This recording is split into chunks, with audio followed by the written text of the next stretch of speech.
वालेकुम अस्सलाम sir.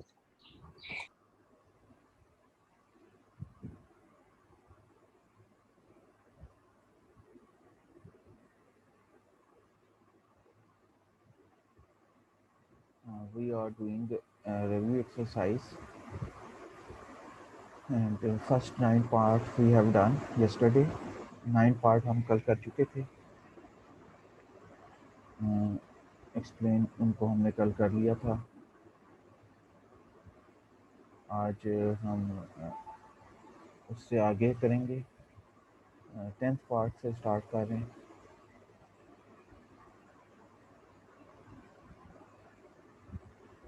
10th part में देखें लिखा हुआ है माइनस आयोटा, फिर ब्रैकेट में 3 आयोटा प्लस 2। इसमें से हमने फाइंड क्या करना है, इमेजिनरी पार्ट क्या है। अब किस तरह फाइंड करेंगे, हाउ वी फाइंड इट। इसका तरीका ये होगा कि हम इसको मल्टीप्लाई करेंगे, माइनस आयोटा को 3 आयोटा प्लस 2 से। जब हम मल्टीप्लाई करते हैं तो ये बन जाता है 3 आयोटा, और आयोटा आयोटा से मल्टीप्लाई होगा तो आयोटा स्क्वायर और नेगेटिव साइन आएगा इसके साथ। फिर माइनस आयोटा प्लस 2 से मल्टीप्लाई होगा तो साइन चेंज हो जाएगा और -2 आयोटा। अब ये हमारे पास आ गया। अब अगर -3 और ये आयोटा स्क्वायर है, आयोटा स्क्वायर की वैल्यू क्या होती है, -1 होती है। तो ये -3 और ब्रैकेट में -1 आ जाएगा और -2 आयोटा। ठीक है। अब -3 को जब मल्टीप्लाई करेंगे तो ये +3 हो जाएगा। अब हमने सिर्फ इमेजनरी पार्ट इसमें से बताना है, +3 -2 आयोटा। तो इमेजनरी पार्ट का हमें किस तरह पता चलता है, कौन सा हिस्सा इसमें से इमेजनरी है, which is imaginary part. Sir जिसके साथ आयोटा होता है -2। -2, तो इसका मतलब हुआ कि ये ए पार्ट जो है इसका, ये वाला इसका करेक्ट ऑप्शन है। विच, इसी तरह 11 है, which of the following sets have closure property with respect to addition. ठीक है, एडिशन के लिहाज से क्लोजर प्रॉपर्टी किसकी है, कौन सा सेट है जिसकी क्लोजर प्रॉपर्टी होगी। ठीक है, ये हमने फाइंड आउट करना है। तो कैन यू फाइंड आउट कि क्लोजर प्रॉपर्टी के लिहाज से कौन सा सेट है जिसकी क्लोजर प्रॉपर्टी है।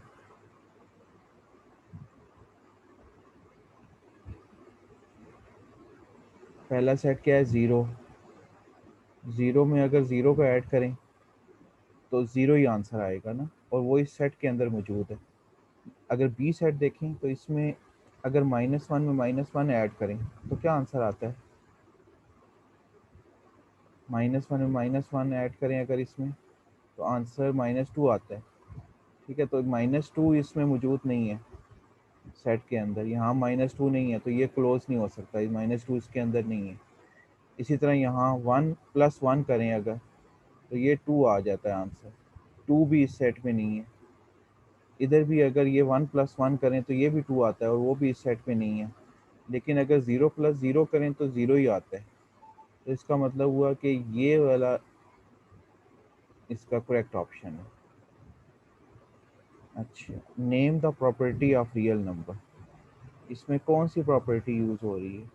अब ये एक नंबर है -5/√2, इसको हम 1 से मल्टीप्लाई कर रहे हैं, तो क्या कोई चेंज आता है इसके आंसर में, -5/√2 के आंसर में इक्वल -5/√2 ही आ जाता है। तो यहाँ जो ये 1 है ना, ये मल्टीप्लिकेटिव आइडेंटिटी है। 1 को अगर 1 के साथ किसी भी नंबर को मल्टीप्लाई करें तो कोई चेंज नहीं आता। तो ये इसका ऑप्शन सी जो है वो इसका करेक्ट है, मल्टीप्लिकेटिव आइडेंटिटी,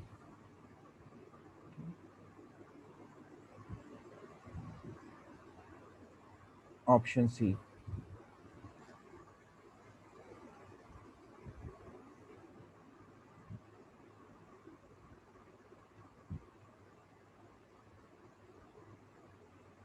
इसी तरह ये x, y और z ये 3 नंबर हैं और real number. z less than 0 है, यानी z नेगेटिव है।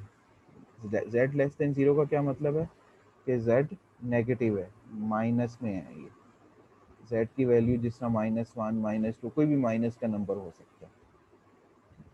अब हमने क्या इसमें करना है, हमने इसमें से बताना है कि नीचे वाले कौन सा ऑप्शन इसमें करेक्ट है।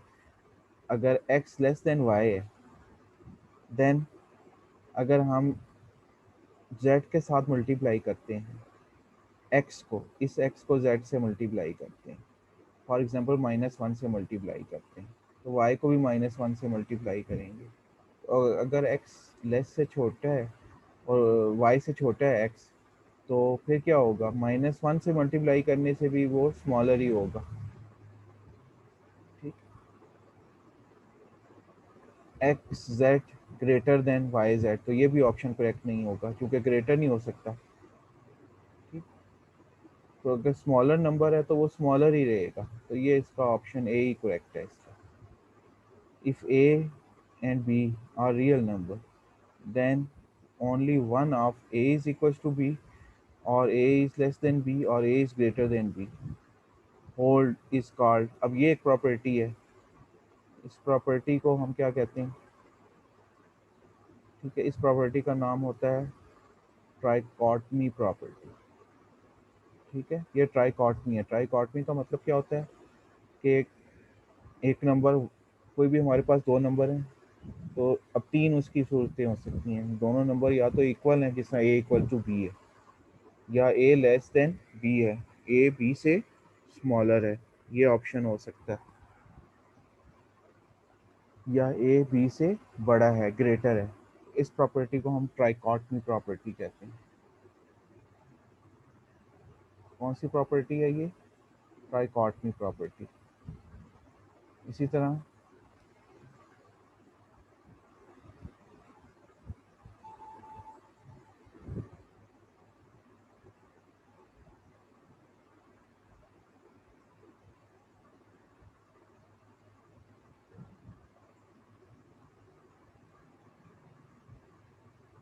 ये 15 वाला है, और non terminating non recurring decimal, जो टर्मिनेट नहीं होता और रिपीट नहीं होता, रेकरिंग नहीं करता, यानी रिपीटेशन नहीं होती उसमें, तो वो कौन सा नंबर होता है, वो इर्रेशनल नंबर होता है। ठीक है, इज एन इर्रेशनल नंबर, उस ऐसे नंबर को हम इर्रेशनल नंबर कहते हैं। नॉन टर्मिनेटिंग होता है, यानी कभी अगर डिवाइड करें तो उसका भी एंड नहीं होता उसका, ये नॉन टर्मिनेटिंग कहलाता है। ठीक, अब ये हमने एमसीक्यूज कर लिए हैं इसके, आई होप सब ने कर लिए होंगे। ये पेपर भी आपके तकरीबन ईद के बाद स्टार्ट हो जाएंगे।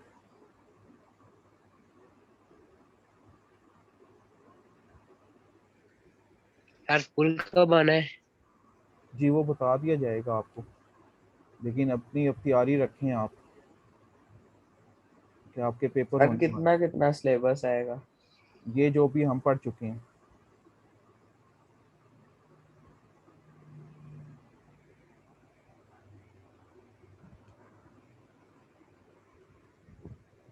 यार ईद की छुट्टियां होंगी।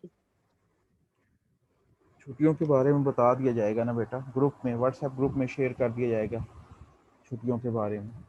ठीक है,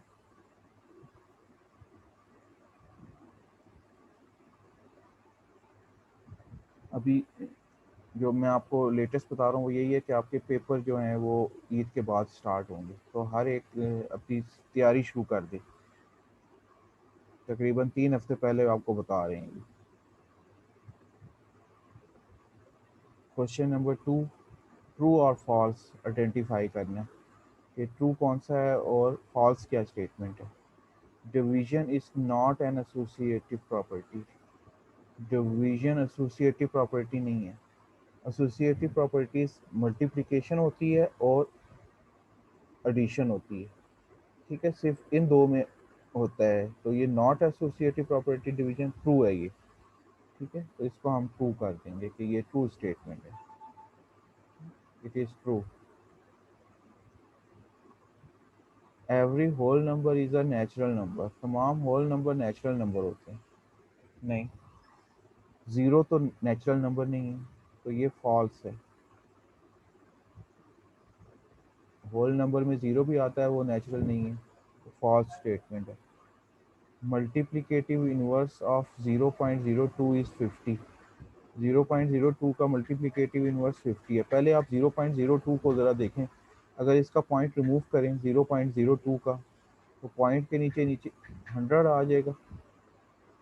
ठीक है, 1 आ जाएगा पॉइंट के ज़रिए और बाकी 2 डिजिट्स के ज़रिए 0 आ जाए। इनकी अगर कटिंग करें, 2 1s और 2 50s, तो ये हमारे पास 1/50 नंबर बनता है। इसका उलट क्या होगा 1/50 का? रेसिप्रोकल।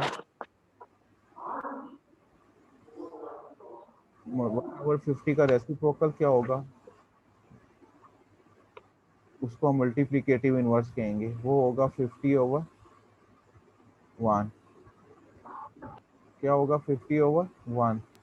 ठीक है, इसका मतलब क्या हुआ कि मल्टीप्लिकेटिव इनवर्स ऑफ 0.02 इज 50, तो ये ट्रू है।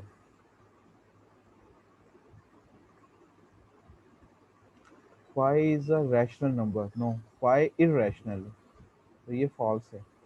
पाई क्या है? इररेशनल नंबर है।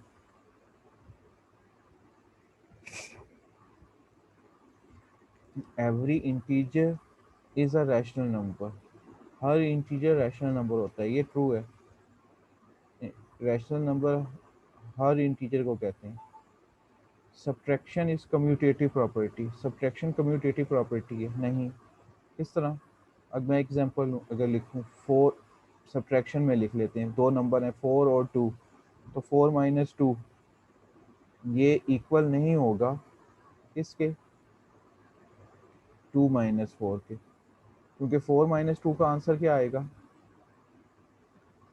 इसका आंसर 2 होगा, और ये इक्वल नहीं है। 2 माइनस 4 का आंसर क्या होता है? -2, तो ये देखें इक्वल नहीं है, तो ये subtraction is a commutative property, ये फॉल्स है, ये फॉल्स स्टेटमेंट है।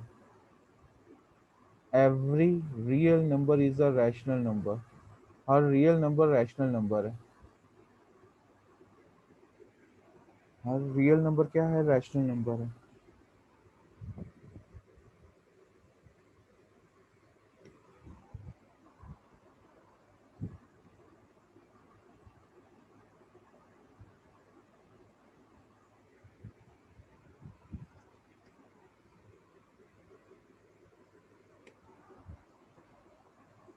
हर रियल नंबर रैशनल नंबर है, ये नेक्स्ट स्टेटमेंट है।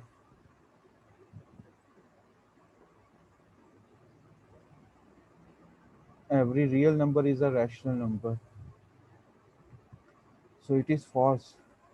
हर रियल नंबर रैशनल नहीं है, इररेशनल भी होते हैं, so this is false statement. Decimal representation of rational number is either terminating और recurring, ट्रू है ये। ठीक है, क्योंकि जो नॉन टर्मिनेटिंग होते हैं वो इररेशनल होते हैं, तो ये ट्रू स्टेटमेंट है। अब 1.8, अब 8 जो है ना, ये ऊपर इसके बाहर है, इसका मतलब हुआ ये रिपीट हो रहा है। इसको हम 1 + 8/9 लिख सकते हैं, तो ये भी ट्रू स्टेटमेंट है।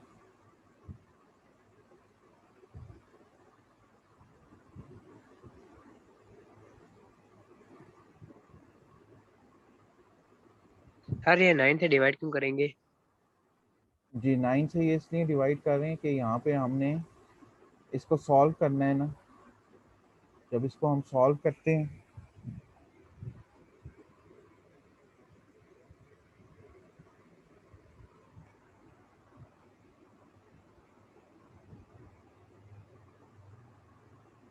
इसको अगर आप सॉल्व करें, किस तरह सॉल्व करते हैं कि ये 1 जो 8 है ना, ये रिपीट हो रहा है। 1.8 जो 8 है ना, ये रिपीट हो रहा है, यानी 8 8 8 इस तरह रिपीट हो रहा है ये। ठीक है, इसको अगर हम x के इक्वल कर लें, x के इक्वल, तो अब अगर हम इसको 10 से मल्टीप्लाई करें तो ये 10x हो जाएगा।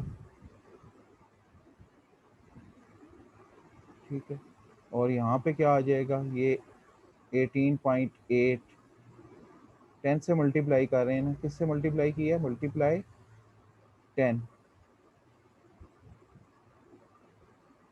ये 18.8 आ जाएगा, 18.88 आगे रिपीट। ठीक है, चूंकि 8 है, ऊपर डॉट है ना, उसके लाइन लगी हुई है, तो ये रिपीटेशन है, ये रिपीट हो रहा है इससे।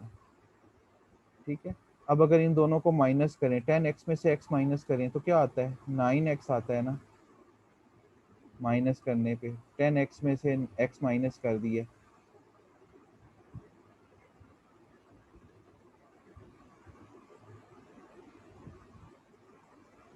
इसी तरह यहाँ पे भी इनको माइनस कर देंगे, जब इसको माइनस करेंगे तो ये 18.888 में से 1.888 इस तरह माइनस कर दें।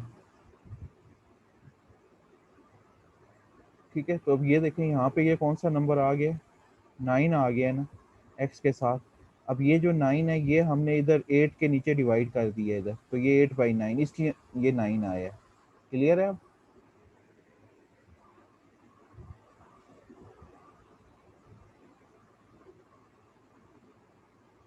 इस 9 से हमने दूसरी तरफ डिवाइड करना है तो 1 इसी तरह आ जाएगा और ये 8/9 हो जाएगा।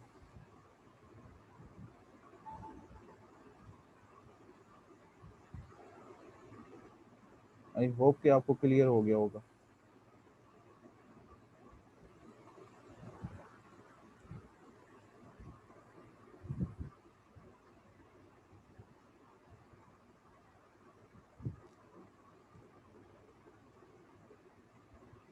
जी, अब ये सिंप्लीफाई करना है। सिंप्लीफाई क्या करना है, द फॉलोइंग। ठीक है, नोटबुक पे ये भी आपने करना है। सर ये वाले क्वेश्चन तो पहले भी सर किए हुए हैं। जी जी, ये रिव्यू एक्सरसाइज में से है ना। अब पहला पार्ट इसका क्या है, 81 y माइनस 12 x की पावर -8 और बाहर 4 है। ठीक है, तो हमने इसको किस तरह लिखना है, ब्रैकेट में इसको हमने इस तरह लिख देना है, 81 इसी तरह आएगा, y की पावर -12 x की पावर -8 और जो ये पावर बाहर 4 है ये 1/4 बन जाएगी। ठीक, अब ये 81 है ना, यहाँ पे इसका हम एलसीएम ले लेंगे, 81 का एलसीएम, 81 का एलसीएम 3 से स्टार्ट करेंगे, 3 2 ज़ा 6 और 3 7 ज़ा 21। फिर दोबारा 3 से करेंगे, 3 9 ज़ा,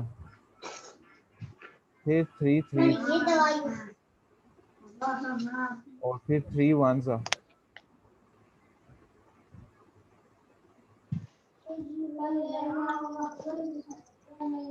ठीक है, अब 3 कितनी दफ़ा रिपीट हो रहा है, कितने दफ़ा रिपीट हो रहा है,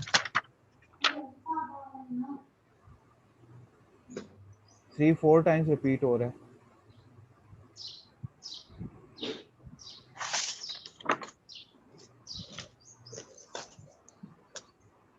how many time, 3 is repeating 4 times, तो हम 3 की पावर क्या लिखेंगे,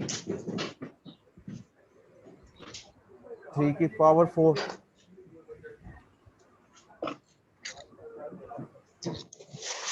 पावर 4 लिखेंगे हम फिर।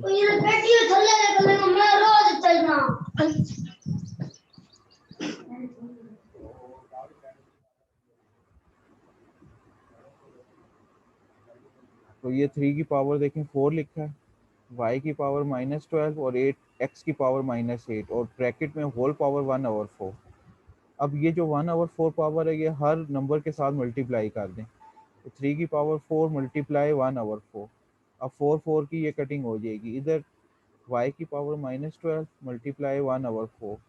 अब 4 1 ज़ा 4 और 4 3 ज़ा 12, तो ये भी कटिंग हो जाएगी, x की पावर -8 मल्टीप्लाई 1/4। अब 4 1 जा 4, 4 2 जा 8, तो हमारे पास आ जाएगा 3 y की पावर -3 और x की पावर -2। अब ये पावर माइनस में है तो इसको नीचे ओवर करके लिख लेते हैं। 3 ओवर करके जब इसको लिखेंगे तो क्या आ जाएगा हमारे पास, ये हमारे पास आ जाएगा 3/x², y²। तो इस तरह ही हमारे पास इसका आंसर आ जाता है। तो यहाँ पे हमने क्या किया एक्चुअली, हमने यहाँ पे इसको एलसीएम लिया एक्सेल में, और ये 3 से ये 4 टाइम्स आया और फिर इसको सॉल्व कर दिया। ऑलरेडी हम इस तरह के क्वेश्चन पहले भी कर चुके हैं। अब इसी तरह ये सेकंड पार्ट है, 25 x की पावर 100n और y की power 8m under root. Under root का क्या मतलब होता है, पावर 1/2, इसकी पावर 1/2 आ जाएगी। अभी जिस समय मैं सबको बता रहा था कि आपके पेपर तकरीबन स्टार्ट होने वाले हैं, ईद के बाद आपके पेपर स्टार्ट हो जाएंगे।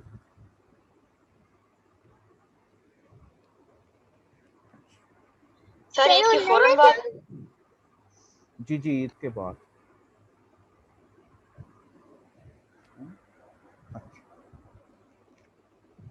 क्वेश्चन नंबर सर 2 ऑनलाइन होंगे या स्कूल आना पड़ेगा? ये बता दिया जाएगा बेटा ग्रुप में। सर सिलेबस कब क्वेश्चन बताएंगे? नंबर 2 देखें, क्वेश्चन नंबर 2 देखें अभी साथ।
जी पार्ट 2 समझ आ गया बेटा?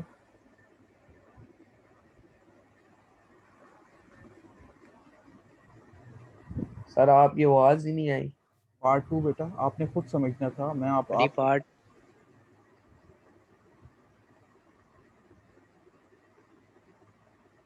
आ गया सर। जी इसमें देखें ना 25 है, तो 25 को किस तरह लिखेंगे? 5 स्क्वायर, 5 मल्टीप्लाई 5, तो ये 5 स्क्वायर हो जाता है। ठीक, सर समझ आ गई है। ये x की पावर 10m मल्टीप्लाई y की पावर m, तो अब ये जो 1/2 है ये हमने मल्टीप्लाई कर देना है। तो अब जब 1/2 से मल्टीप्लाई करेंगे तो क्या होगा? ये तमाम कटिंग हो जाएगी और हमारे पास 5x की पावर 5n और y की पावर 4m आंसर आ जाएगा। इसी तरह ये थर्ड क्वेश्चन है, इसमें देखें x की पावर 3, y की पावर 4 और z की पावर 5 ऊपर है। ठीक है, अब इसको अगर हम सॉल्व करें तो किस तरह सॉल्व होगा?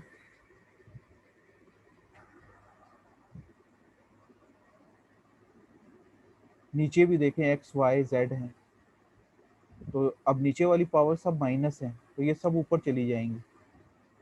ठीक है, ये सारी पावर्स कहाँ चली जाएंगी? ऊपर चली जाएंगी। तो नीचे वाली पावर जब ऊपर जाएंगी तो ऊपर जाके वो प्लस हो जाएंगी, ऐड हो जाएंगी। जिस तरह x की पावर -2 है, ऊपर जाके ये x की पावर 3 में ऐड हो जाएगी, तो 3 + 2 तो x की पावर 5 हो जाएगी। इसी तरह y की पावर 4 है, y और नीचे y की पावर -1 है, तो ये जो -1 पावर है ऊपर जाके प्लस हो जाएगी, तो y की पावर 4 + 1 ये भी 5 हो जाएगी। इसी तरह z की पावर ऊपर 5 है, नीचे z की पावर -5 है, -5 ऊपर जाके +5 होगी, तो 5 + 5 10, तो z की पावर 10 आ जाएगी इससे हमारे पास। ये देखें, सेम वही काम जो मैंने बताया था, x की पावर 3 + 2, y की पावर 4 + 1 और z की पावर 5 + 5। अब इनको हम ऐड कर देते हैं, ऐड करते हैं तो x की पावर 5, y की पावर 5, z की पावर 5 और ब्रैकेट के बाहर 1/5 है। अब इस 1/5 को अंदर x की पावर 5 से मल्टीप्लाई किए, y की पावर 5 मल्टीप्लाई 1/5 और z की पावर 10 मल्टीप्लाई 1/5। अब ये कटिंग हो जाएगी और आंसर x, y और z स्क्वायर आ जाएगा।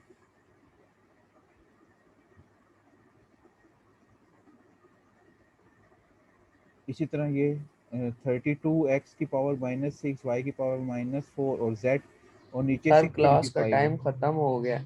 ओके बेटा, फिर यहीं तक ये क्वेश्चन नंबर 4 तक फिर आपने कर लेना है इसका। ठीक है, सही है, ओके। जी। खुद नहीं पता।